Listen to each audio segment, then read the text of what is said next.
السلام علیکم ورحمۃ اللہ وبرکاتہ۔ ربیع الاول کا مہینہ مبارک مہینہ شروع ہونے والا ہے، بلکہ ہو چکا ہے، کنفرم نہیں ہے، شاید آج ہو چکا ہو۔ تو اکتوبر کی 17 تاریخ ہے، شاید ہو چکا ہو۔ ابھی میں نے عبدالحمید چشتی صاحب جو بریلوی اہل سنت ہیں، ان کا میں نے بیان سنا ہے میلاد النبی پہ۔ بات یہ ہے کہ اکثر یہ حوالہ دیتے ہیں کہ ابو لہب نے جو ہے آقا کریم علیہ الصلوۃ والسلام کی ولادت باسعادت پر جو ہے اس نے لونڈی کو آزاد کیا، اور جس انگلی سے اشارہ کیا تھا، کسی نے خواب میں دیکھا ابو لہب کو کہ وہ جنت میں ہے،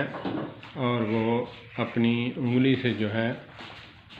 جس سے اشارہ کیا تھا آقا کریم علیہ الصلوۃ والسلام کی ولادت باسعادت پر کہ میں نے لونڈی کو آزاد کیا اس خوشی میں، تو کہتے ہیں کہ اس نے خواب دیکھا کہ جو ہے وہ اس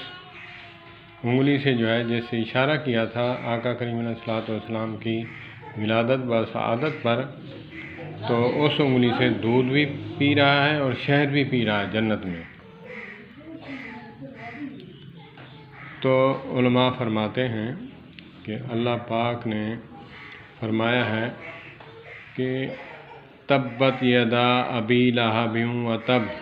تبت یدا ید نہیں ہے، یا پھر دونوں ہاتھوں کی جو ہے نا 9 انگلیاں، یہ نہیں فرمایا، یہ فرمایا کہ تبت یدا، اس کے دونوں ہاتھ ہلاک ہو جائیں ابی لہب کے، اور اس کی جو بیوی تھی وہ بھی، اس کو بھی اللہ پاک نے نیست و نابود کیا، اور فرمایا تبت یدا ابی لہب وتب ما اغنی عنہ مالہ وما کسب سیصلی نارا ذات لہب وامرأتہ حمالۃ الحطب، وامرأتہ اس کی بیوی بھی حمالۃ الحطب فی جیدہا حبل من مسد۔ تو اللہ پاک نے فرمایا کہ اس کے دونوں ہاتھ ہلاک ہوں، اور یہ خواب کی بات ہے، کافر نے خواب دیکھا، کافر کو، تو وہ جو ہے شہد اور دودھ پی رہا ہے وہ اس انگلی سے، اس کو بنیاد بنا کر کہا کہ جی آقا کریم علیہ الصلوۃ والسلام کا جو ہے ابو لہب جو ہے میلاد منائے، اس کو انگلی سے دودھ اور شہد ملے، ہم منائیں گے سنی تو ہمیں کچھ نہیں ملے گا، ثواب نہیں ہوگا۔ بھائی صحابہ کرام رضوان اللہ علیہم اجمعین کا عمل کیا ہوا ہمارے لیے اسوہ حسنہ خلفاء راشدین کا، اور آقا کریم علیہ الصلوۃ والسلام نے اپنی ولادت باسعادت پر جو ہے روزہ مبارک ساری زندگی رکھتے تھے۔ یہ ہے سنت، جو کام کرنے والے ہیں نا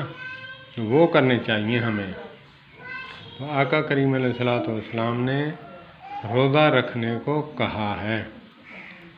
تو ہمیں چاہیے کہ ہم سنت پر عمل کرتے ہوئے روزہ رکھیں آقا کریم علیہ الصلوۃ والسلام کی ولادت باسعادت پر۔ جو کام کرنے کا ہے وہ ہم کرتے نہیں، رسم و رسومات اور جو دوسرے وہ ہیں خوابوں کی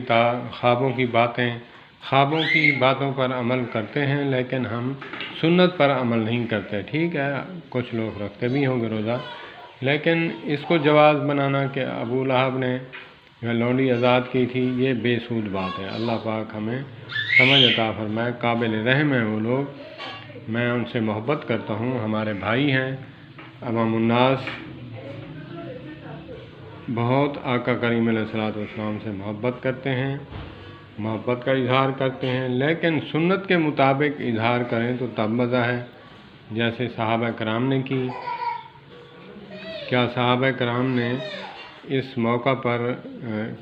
ایسی خوشیاں منائی تھیں کہ جھنڈیاں لگانا، یا پھر چراغاں کرنا، اسراف کرنا، یا پھر ایسا کوئی عمل جس سے جو ہے سنت سے کوئی ثابت ہی نہ ہو؟ اللہ پاک ہمیں آقا کریم علیہ الصلوۃ والسلام کی سنت پر عمل کرنے کی توفیق عطا فرمائے۔ والسلام علیکم ورحمۃ اللہ وبرکاتہ۔